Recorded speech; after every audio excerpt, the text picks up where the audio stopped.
नमस्कार, सत श्री अकाल, राम राम सा, खंबागणी वणक्कम, प्रणाम। आप सभी का ऑर्डिनेट मीडिया में फिर से स्वागत है। मैं आपकी होस्ट भारती देवी। हमारे साथ जुड़े हुए आज दो बहुत इंपॉर्टेंट गेस्ट, संदीप जी प्रारब्ध से, हु इज अ को-फाउंडर, और पुष्कर अवस्थी दादा, who is also co-founder, social and political observer.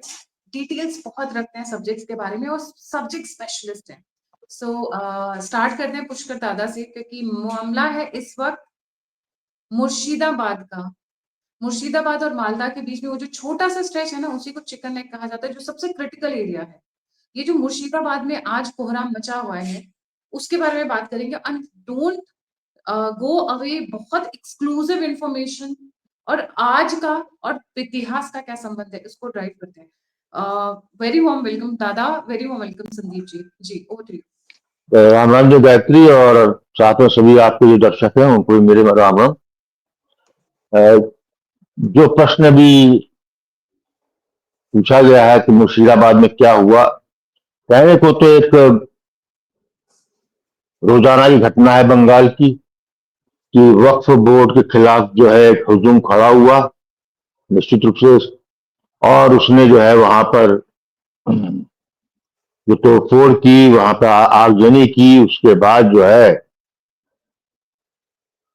प्रशासन जो है मूक दर्शक बना रहा, और जैसे होता है 48 घंटे के बाद ये खबरें आने लगी कि वहां से हिंदू भागा। हिंदू जिस तरीके से कई शताब्दियों से भागता रहा, वैसे एक बार फिर जो है वहां से भागा। ये एक छोटी सी कहानी। अब इसके लेके जो है पिछले 48-72 घंटे से पूरा राष्ट्र जो है चिंतामय है। 50 तरीके की बातें कही जा रही हैं कि ये करना चाहिए, वो करना चाहिए। केंद्र सरकार पे दबाव है कि बस रूल हो जाना चाहिए, सब कुछ होना चाहिए। और फिर हाईकोर्ट भी कूद पड़ता है और बीएसएफ भेज देता है। उसके बाद बीएसएफ की गाड़ी जला दी जाती है। मैं समझता हूं कि जो कुछ मुर्शिदाबाद में हो रहा है, ये जो एक अनंत कहानी चली आ रही है, जो शताब्दी से ऊपर की है, उसी की परिणति की ओर जा रहा है। सवाल हम लोग जो हमारे सामने से चीजें होती जा रही हैं, और हमारे ऐसे भारतीय लोग तो इसको 20-30 साल से देख रहे थे, लेकिन केंद्र में आई एक नई सरकार जो कि राष्ट्रवादी सरकार है, 11 साल से वो भी देख रही है। वो भी कोई ना सोल्यूशन कोशिश कर रही है अभी तक, लेकिन गलती वो भी वही कर रही है जो हम सब करते रहे। बंगाल में जो हो रहा है या जो और होने वाला है, उसको जो है देखने का चश्मा लोगों ने नहीं उतारा। वो राजनीतिक चश्मे से बंगाल को देखना चाहते हैं। वो बौद्धिकता के चश्मे से जो है बंगाल के समाज को समझना चाहते हैं। और सब कुछ जो है वो ये मान के चलते हैं कि बंगाल 15 अगस्त 1947 के बाद जिस तरह के शेष भारत में हुआ, विशेषता क्योंकि इसमें पंजाब भी जोड़ूंगा, क्योंकि पंजाब का विभाजन हुआ था जिस तरीके से बंगाल का विभाजन हुआ था, उस तरीके से चीजें हैं। और उसको वैसे ही संभाला जा सकता या समझा जा सकता, या जो प्रतिक्रिया एक मूल बंगाली की है वो वैसे ही प्रतिक्रिया हो रही है जैसे शेष भारत की, वो बिल्कुल नहीं। बंगाल में जो आज ये हो रहा है, ये कहानी आज की नहीं, शताब्दियों से पहले की कहानी है। बंगाल कभी कटाई नहीं। हमने जो है पंजाब में, हमारी जब 15 अगस्त 1947 में हमको स्वतंत्रता मिली और अंग्रेजों ने भारत की दोनों भुजाएं काटी, पश्चिम में पंजाब और पूरब में बंगाल, हम समझे कि हमारा दुख दर्द निपट गया, क्योंकि दोनों तरफ जो है इस्लाम था। लेकिन हम ये भूल गए कि जब पंजाब का विभाजन हुआ तो पंजाब मुसलमान विहीन हुआ, वो मुसलमान चला गया, और जो वहां से आया पंजाब को वो कटा। बंगाल में आपने बंटवारे का जो भयावहता पंजाब में थी बंगाल में नहीं देखी, ना ही वो कहीं हिस्ट्री में रिकॉर्डेड। छुटपुट घटनाएं होंगी, मानता हूं, नहीं। कारण क्या था? कारण ये था कि बंगाल पूरा ही पूरा इस्लाम के अंदर। बंगाल जिसको आपने हिस्से को पूर्वी पाकिस्तान बनाया, वो पहले से ही इस्लाम के अंदर था। वो 1872 में जब फर्स्ट सेंसस किया अंग्रेजों ने बंगाल में, तो पता लगा 70% जो है वो मुस्लिम है। 70% इन 1872। ये डेमोग्राफी थी जिसको कि हमने जो है एक बंगाली आवरण में उसको ढके छुपाया रखा। पुष्कर फिर हम ये भी, हाँ जी, 46 में तो सरकार भी मुस्लिम लीग की ही थी, बंगाल ने पहले ही इस्लाम ओढ़ लिया था, 47 से पहले ही। भाई भाई मेरा तो यही कहना है कि हम जो है आज की घटनाएं जो देख रहे हैं, यदि हमने पूर्व के चश्मे को, हमने यदि इतिहास में नहीं गए हम, और बिना इतिहास के हम 15 अगस्त 1947 के इतिहास में अब विश्लेषण करेंगे, तो हम ना इसका राजनीतिक हल निकाल सकते हैं, ना सामाजिक। जिस जिस दल ने मुस्लिम लीग भारत का विघटन कराया, वो दल का जो है उदय बंगाल से ही हुआ।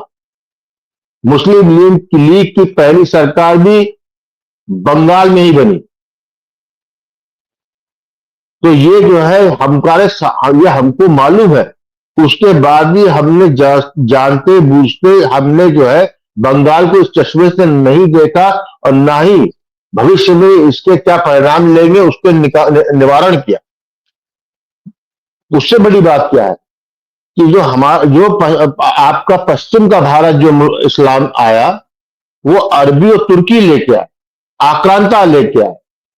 आप वहां पर जो शुरू में आए, वहां पर आपको ये भी मालूम होगा कि पहले पश्चिमांचल जो भारत का था, वहां बौद्ध थे, बौद्ध शासक थे, बौद्ध जनता थी। बाद में सनातन का फिर जो पुनर्जागरण हुआ, और उसके बाद जो है धीरे धीरे जो है इंच बाय इंच जो है इस्लाम आगे आता रहा और निगल गया।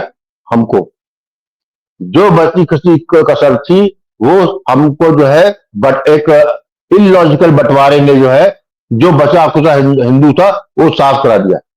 उसके विपरीत बंगाल में ये बंगाली समाज, बंगाल स्वयं इस पर प्राइड लेता है कि बंगाल में इस्लाम जो है तलवार के बल पे नहीं आया। वहां पर बंगाल में, जो मैं पहले भी एक बात कह चुका हूं, कि बंगाल में 2000 साल पहले से अरब व्यवसायियों से उनके व्यापारिक संबंध थे, और चटगांव सबसे बड़ा बंदरगाह था। और चटगांव में, जब प्री इस्लाम बात कर रहा हूं आपको, तो इसलिए जब 7वीं शताब्दी में जो अरब में इस्लाम पूरी तरह छा गया, तो जो व्यापारी आए तो अपने साथ जो है वो नया धर्म भी लाए। उस वक्त कौन था वहां पर? उस वक्त वहां बौद्ध थे, सनातन नहीं था उस इलाके में।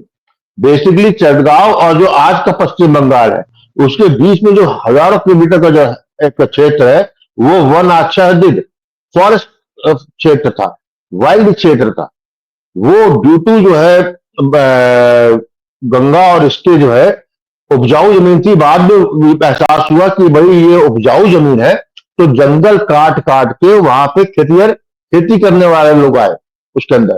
तो जो थे वहां के जनजाति जो बहुत थे वो हुए। तो वहां पर इस्लाम का जो है आना जो है तलवार की नोक पर शुरुआत बाद में हुआ। जब मुगल आए, मुगल जो है बंगाल पे आके रुक गए, और जब मुगल पीरियड डिक्लाइन किया और सल्तनतें आई, उन्होंने तलवार के बल पे किया।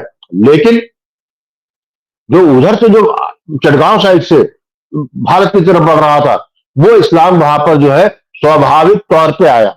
वहां पे जो बौद्ध थे वो सनातन में वापसी उनकी नहीं हुई, वो सीधे उनका जो है ट्रांसफर जो है बौद्ध मत से जो है इस्लाम में चला गया। इसलिए जो है जी, इसीलिए जो है पूर्व जी, हाँ नहीं आप कुछ कह रहे हैं, पॉइंट कंप्लीट कर लें फिर सवाल पूछता हूं। मैं पॉइंट ये करें, इसीलिए जो है पूर्वी पाकिस्तान जो है जब उसका डाइसेक्शन हुआ, तो वह ऑलरेडी जो है जमींदार जो थे वो तो हिंदी तो वो तो अंग्रेज करता था। तो जहां पॉपुलेशन जो है डेमोग्राफी जो है किसी एक पर्टिकुलर रिलीजन की होती थी तो उसके ऊपर जो है वो किसी दूसरे आदमी को बैठाता था। तो वहां पे पूर्वी पाकिस्तान में जो जमींदार ज्यादातर थे वो हिंदू थे, लेकिन उनकी रियाया जो थी, जो किसान कृषक वर्ग था, वो इस्लाम कबूल किया था वहां तक का। और इधर से इस्लाम तलवार के जोर पर बढ़ा। लेकिन 1757, मैं एक पॉइंट कर सकता हूं, 1757 में जब प्लासी के युद्ध में अंग्रेज ईस्ट इंडिया कंपनी ने बंगाल के सुल्तान को हरा दिया, उसके बाद से नया चैप्टर स्टार्ट होता है। और जब यह हुआ तब मुर्शिदाबाद जो थी बंगाल सल्तनत की राजधानी थी, तो इसलिए महत्व उसका बढ़ जाता है। ये वहां से कहानी स्टार्ट होती। हाँ, कुछ कह रहे थे संदीप जी? अच्छा, मुर्शिदाबाद बंगाल की राजधानी थी, ये शायद कम ही लोग जानते हैं। और मैं आपको फिर से सन 46 पे आपसे मैं कुछ जानना चाह रहा था कि पहला डायरेक्ट एक्शन डे जो जिन्ना ने कॉल दी वो हिंदुओं का हत्याकांड जो है, सोहरावर्दी और ये जो बांग्लादेश के संस्थापक थे मुजीबुर रहमान, इनके माध्यम से कलकत्ता और बंगाल से ही शुरू होती है। पर उस भीषण हत्याकांड को देखने के बाद भी बंगाली भद्र लोग को, या अभद्र लोग ही कहा जा सकता है अब तो, उनको समझ में नहीं आया कि वो उनके साथ इस्लाम क्या कर रहा है। वो तब भी आज तक उसी के साथ गलबैयां कर रहे हैं। ऐसा कोई उदाहरण है आपके पास? शायद आप बता रहे थे कि बिल्कुल, मैं 46 में बता रहा हूं, बिल्कुल है। मतलब ये उदाहरण मैं देता हूं, उसके बताऊंगा कि उदाहरण ऐसा सामने क्यों हुआ। 16 अगस्त 1946 को एक डिक्लेयर्ड जेनोसाइड था। 16 अगस्त की तारीख सबसे पहले से मालूम थी और हिंदुओं का सरेआम कत्ल किया गया। सोहरावर्दी उस वक्त मुस्लिम लीग का मुख्यमंत्री था और उसने जो है पूरे उसके प्रश्रय में, जबकि in some places he let the crowd, कटवाया गया, काटे गए। और उसके बाद पहली बार जो है कांग्रेस वहां से डरी और भारत और यहाँ को बंगाल का हिंदू जो है कुछ देर के लिए सहमा। लेकिन ये वो बंगाली समाज है कि इसके ठीक 3-4 महीने बाद नवंबर में जिसने कटवाया सोहरावर्दी मुस्लिम लीग, और जो कटा हिंदू, उसका कौन उसको लीड कर रहे थे? उसको लीड कर रहे थे शरद चंद्र बोस। शरद चंद्र बोस कौन? भारत के महानतम सपूत नेताजी सुभाष चंद्र के भाई, नेताजी सुभाष चंद्र बोस के भाई शरद चंद्र जी और सोहरावर्दी, इन दोनों ने मिलकर जो है भारत को 3 हिस्से में बांटने की बात कही और वायसराय को गवर्नर बंगाल के थ्रू जो है प्रपोजल भिजवाया, यूनाइटेड स्टेट्स ऑफ बंगाल, जहां पर जो हिंदू जो है 3 महीने पहले जो है दौड़ा दौड़ा के काटा गया हो, वहीं पे जो है हिंदू वो संभ्रांत वर्ग, भद्र लोग, इंटेलिजेंसिया, बौद्धिजीवी, वो वर्ग मुस्लिम लीग के साथ खड़ा होकर भारत को तीसरे हिस्से में बांटने को तैयार बैठा था। वो तो गांधी जी ने भी आशीर्वाद दे दिया था। वो तो भला हो, पता नहीं किन्हीं कारणों से जो है माउंटबेटन तैयार नहीं हुए। गांधी जी ने, ये लोग वर्धा गए थे, वर्धा में जाके गांधी जी ने आशीर्वाद भी दे दिया था इस प्रपोजल को, लेकिन जिन्ना नहीं आए बाद में और माउंटबेटन नहीं मारे। इसलिए जो है हमारे बगल में पूर्वी पाकिस्तान और बांग्लादेश तो बाद में आया,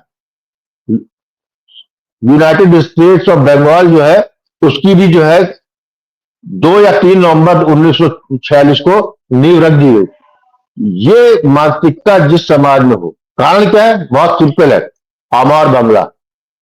उन्होंने जो है इस भारत के बंगाल के हिस्से के हिंदुओं को, जब 18वीं शताब्दी में ईस्ट इंडिया कंपनी आई तो उनके साथ पादरी आए, ईसाई, वो भी बचाने आए थे लॉस्ट सोल को, हिंदुओं को। वहां देखा कि वहां पे तो ऑलरेडी एक दूसरा ब्राह्मणिक रिलीजन पहले से चैंपियन बना हुआ है। तो उन्होंने क्या किया? उन्होंने एक नई प्रजाति बनाई। वो क्या प्रजाति थी? वो थी बंगालियों की। वो प्रजाति थी जिसको कि वेस्टर्न एजुकेशन दी गई, उनके वेस्टर्न मतलब एक साधारण सी ईस्ट इंडिया कंपनी का मुंशी राजा मोहन राय, उसको राजा की पदवी दी।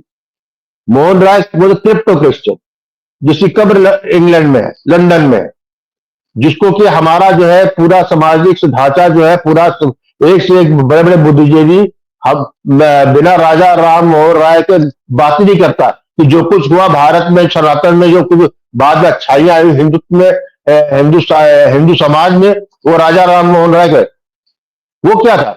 He was simply a writer of east India company, Munshi था। ऐसे लोगों को बढ़ाया।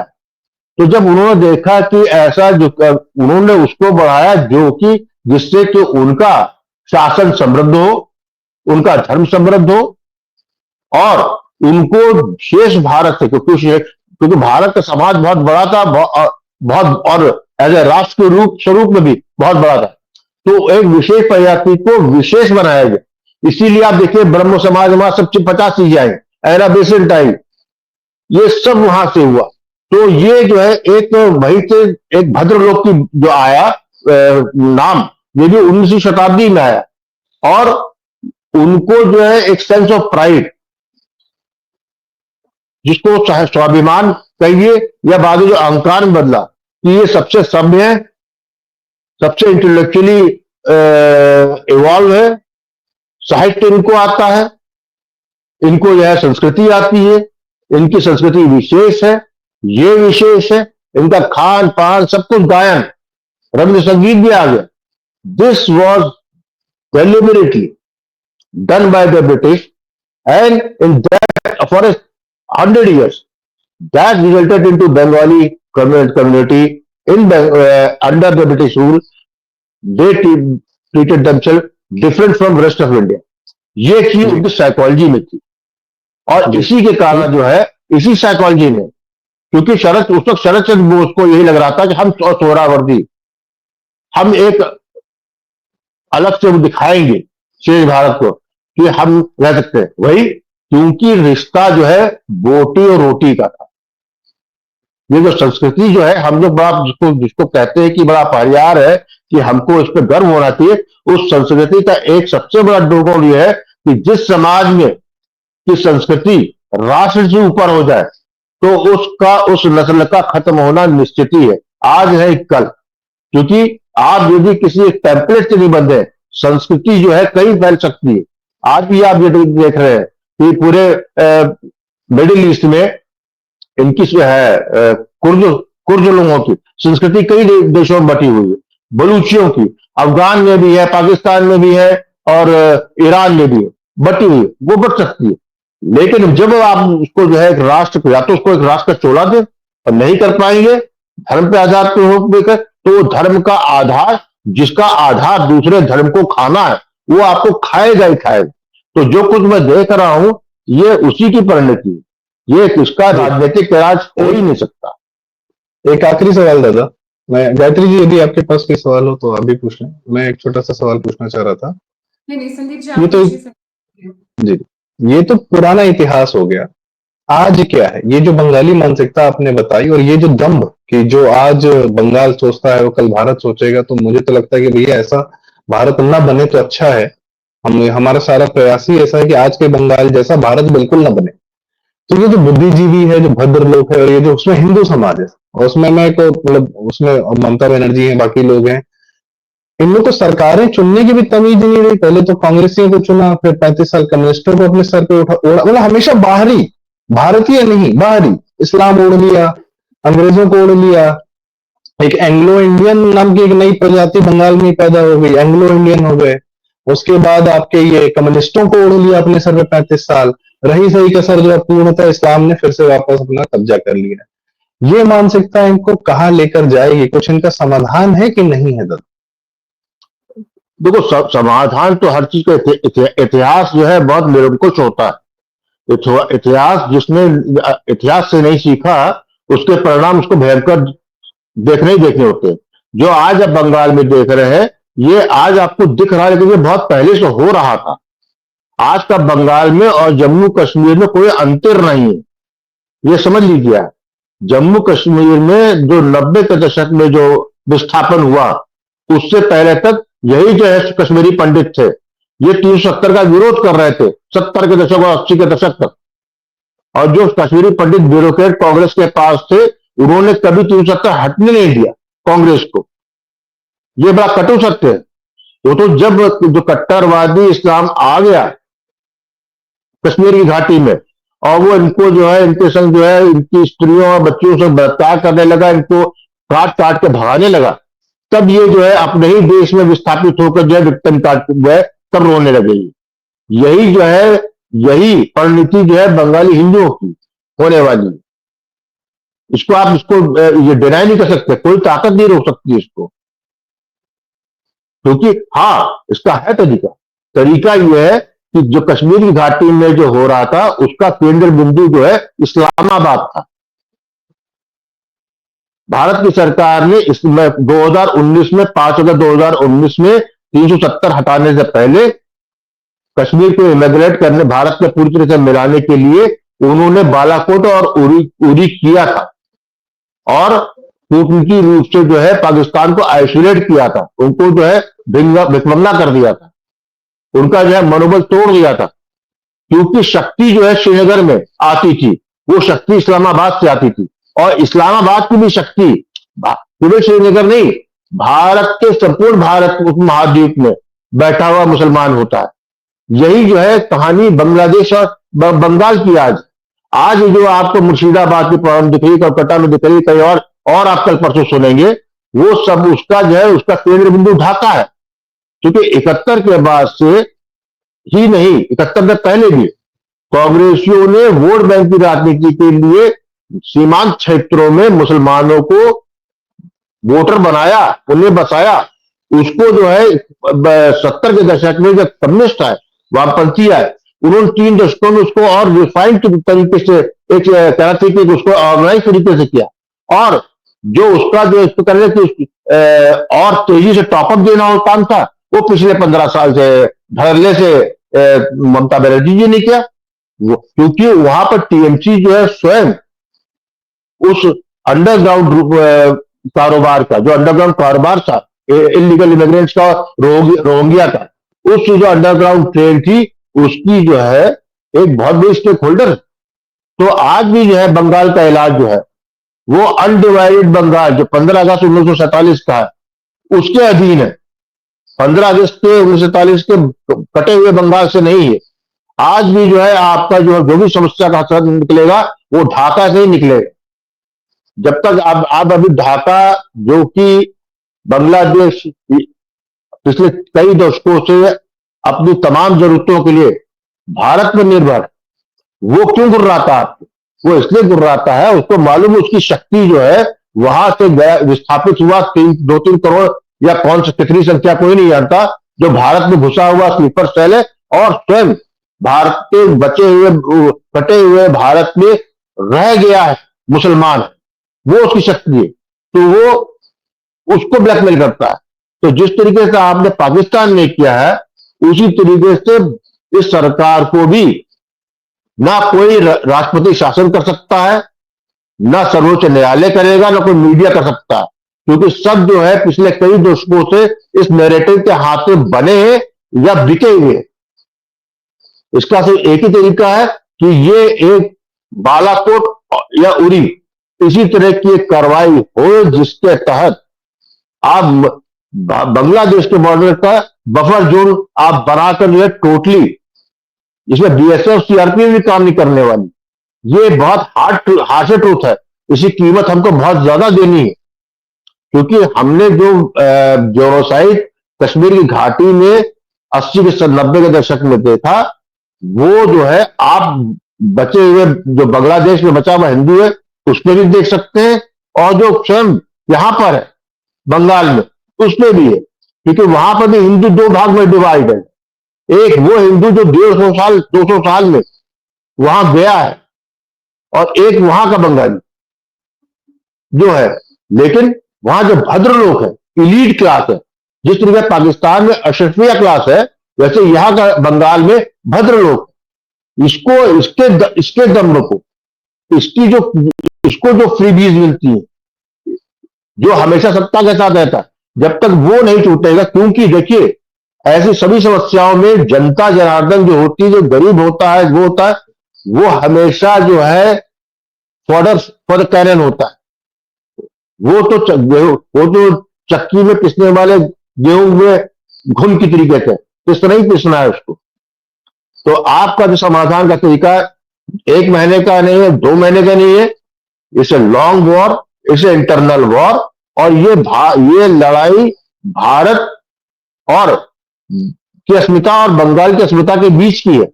जब तक ये, क्योंकि जो है बंगाल से की बंगालियत से में धर्म का पटु पीरियड तक नहीं आएगा तो नहीं हो सकता, क्योंकि एक बड़ी प्रॉब्लम है बंगाल के साथ कि बंगाल का इस्लाम तुर्की इस्लाम नहीं है, अरबी इस्लाम नहीं है, उसका बंगाली इस्लाम है। It's a different world all together. जी 1000 साल 1500 साल से वहां उनके यहाँ कहीं भी अरबी आई नहीं। अरे भाई, पूर्वी पाकिस्तान से बांग्लादेश इसी बात में बन गया कि उन्होंने उर्दू स्वीकार नहीं की। तो जो ऐसा विचित्र कल्चरल वैल्यू का एक सिस्टम रहा हो शताब्दियों से, तो ऐसे में तो आपको कोई शॉर्ट टर्म रूल होने ही नहीं है इसके अंदर। इट इज कीमो 380 रुपीज, सब दैट इज ऑलरेडी गॉन। जी it is a very sad thing, but we have to suffer that, we have to live with that. जी, it is sad and it is brutal. This is a brutal truth that जो आपने सामने रखा है। और मैं बंगाल की घटनाओं पे मैं बहुत ज्यादा कई जगह सुनने का भी प्रयास कर रहा हूँ, कहीं मुझे ये बातें नहीं मिली जो आपने अभी बताई।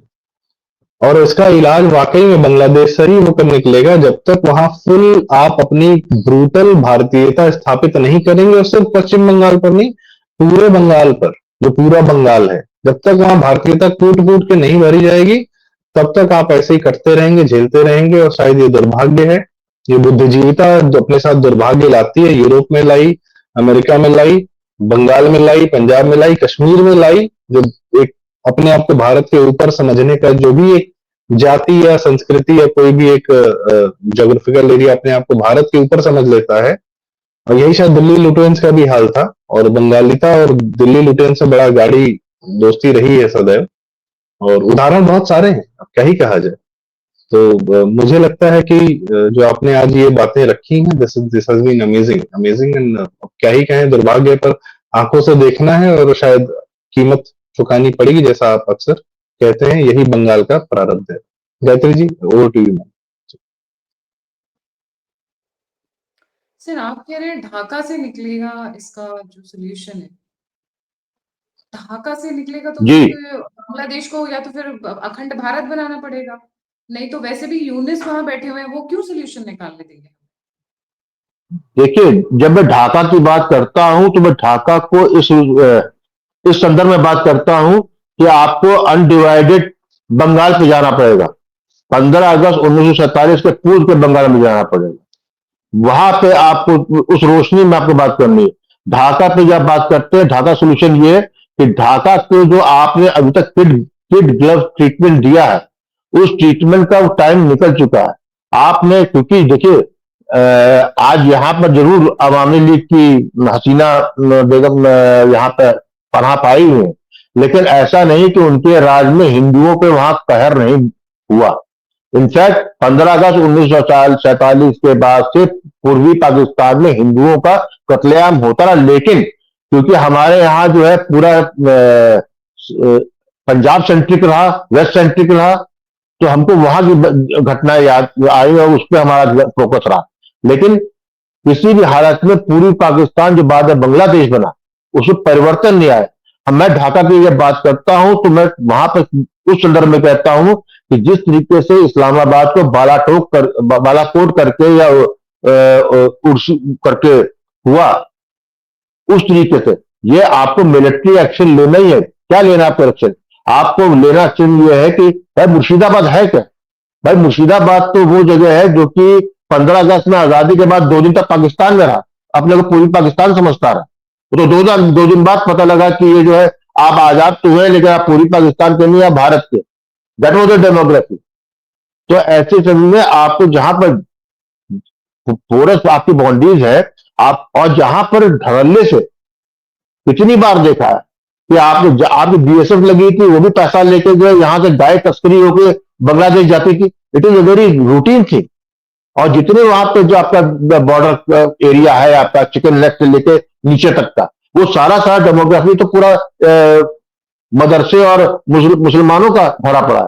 तो ऐसी चीज में आपको बियॉन्ड जाकर वहां से हिट करना 20 किलोमीटर का, इट इज नॉट दैट कि हम अपनी सीमा पे कर रहे हैं ना, हमको उनकी सीमा जाकर उसमें करना।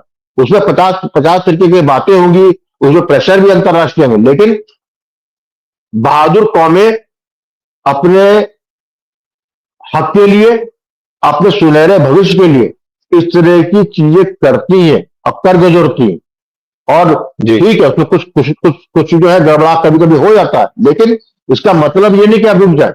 हम 11 साल, मतलब इस सरकार का भी कह रहा हूं मैं, 11 साल तक तो हम सोल्यूशन ही ढूंढते रहे ना, राजनीतिक सोल्यूशन। राजनीतिक सोल्यूशन नहीं निकल सकता, होना ही नहीं है। कैसे निकलेगा गायत्री? वहां पर 50 साल में 2 सरकारें रही, 32 साल वामपंथियों की करी, ये 32 साल, और 15 साल इनको हो रहा है, या 5 दशक। 5 दशक का मतलब हो गया एक सरकारी कर्मचारी 60 साल में रिटायर होता है। इसके मतलब 50 साल में उनके यहां जो भी भर्ती हुआ या रिटायर हो गया या रिटायर होगा, जिसने 30 35 साल उस सिस्टम के साथ नौकरी की है, जिसकी रीढ़ की हड्डी नहीं है, उसमें ज्यादातर वो कॉम्प्रोमाइज है, कॉम्प्लिसेंट है, जो आपका रेडिकल इस्लाम है उस आइडियोलॉजी से, या उससे फायदा उठाते हैं, या अब रीढ़ की हड्डी गायब हो चुकी है। आपने कभी बंगाल के डीजीपी और चीफ सेक्रेटरी को बात करते हुए देखा है आपने? क्या उनको किसी प्रेस कॉन्फ्रेंस में किस तरह की बात करते हुए देखा है आपने? They are party, they are criminals. वहां पर जो इस 50 साल में जो भी भर्ती हुई है सरकारी, उसमें वो सब उतना ही रेडिकल, वो आपका नहीं है, ये पक्की बात है। भारत का नहीं है, ये बात पक्की है। उसकी पहली सिस्टम, उसका पहला जो है कमिटमेंट जो है, वो वहां की सरकारों और उस सरकार में जो नाइंसाफी जो होती रही उसके साथ। आप यदि तटस्थ है, मौन है, तब भी आप गद्दार है। आपकी तटस्थता है, मौनता, आपकी कमजोरी, आपकी कायरता आपको इससे बिल्कुल महरूम नहीं करती कि आप भारत के लिए क्या है। आपकी प्रतिबद्धता भारत में बहुत क्वेश्चनेबल है। और जब जिस क्षेत्र में भारत के प्रति क्वेश्चनेबिलिटी है सामने खड़ी हुई, जिस समाज की, वहां पर ड्रास्टिक एक्शन ही के उपाय है। क्योंकि कीमत बिना बड़ी दिए हुए आप इस समस्या से निजात नहीं पा सकते। ये जिस समस्या से पूरी दुनिया लड़ रही है, आप एक क्षेत्र भर में आप सोच रहे हैं कि चुनाव जीत के हम 26 से जीत जाएंगे चुनाव, तो क्या कर लोगे भाई? वहां तो दरोगा से लेकर डीएसपी से लेकर सीओ से लेकर तहसीलदार से लेकर लेखपाल से लेकर यहां तक कि वहां का जो जज, डिस्ट्रिक्ट जज होगा, म्युनिसिपल मजिस्ट्रेट होगा, वो तो उसी सिस्टम का हिस्सा भाई। How the hell, what the hell you can do with political? लेकिन सारा टाइम वेस्ट हुआ पॉलिटिक्स के चक्कर में। Now it is very very, time भी है, समय है, उथल पुथल का समय है, लेकिन क्योंकि हम कीमत देना नहीं चाहते, हमको जो है खून और लाशों से जो है हमको जो है हमें हमारा जो है अंतरात्मा जो है कांपने लगती है, या फिर हम बहुत बड़े बौद्धिक हो जाते हैं, हम बिल्कुल चले जाते हैं निर्वाण की तरफ, बौद्ध बन जाते हैं। नहीं भाई, वो भी कर लेना, कर सकते हो, लेकिन जो आपको है उसकी उस जहां सड़ांध हो गई है, you have to, that surgery has to be done, और not at the Indian side of the border, it has to go beyond that. तभी ढाका यहां पर महत्वपूर्ण होता है। ढाका ठीक है, 50 चीजें होंगी, I know that international dynamics क्या है, लेकिन गेम आप खेलते हैं जितना माहिरता से आपने पॉलिटिक्स में गेम खेली, जितनी आपने एनर्जी राजनीति में खेल में लगा, जिसमें आप माहिर थे उसमें लगाई, अब आपको इसमें कहा क्योंकि टाइम नहीं। मैंने एक बार संदीप कहा था कि 4 जून 2024 के बाद हर 24 घंटे भारत की जो है कपाल पे एक एक रक्त की बूंदे बढ़ाता जाएगा, कीमत बढ़ती जाएगी। ठीक है, मुझे विश्वास है अंतर्गत भारत की जीत होगी, सनातन की होगी, लेकिन कीमत कीमत दर्दनाक होगी और उसको आप जो है अवॉइड नहीं कर सकते। थैंक जी जी, thank you so much Sandeep ji for joining. Thank you so much Pushkar दादा फॉर ज्वाइनिंग। जाने से पहले सभी व्यूअर्स से रिक्वेस्ट है, प्लीज लाइक, सब्सक्राइब और शेयर करना ना भूलें। और अगर आप कंट्रीब्यूट करना चाहते हैं तो यूपीएस स्ट्रीम के ऊपर है, आप फीडबैक देना चाहते हैं, मुझसे जुड़ना चाहते हैं, तो सभी के सभी लिंक्स डिस्क्रिप्शन बॉक्स में। इसी के साथ जय हिंद, जय श्री राम, हर हर महादेव। जय श्री राम, हर हर महादेव।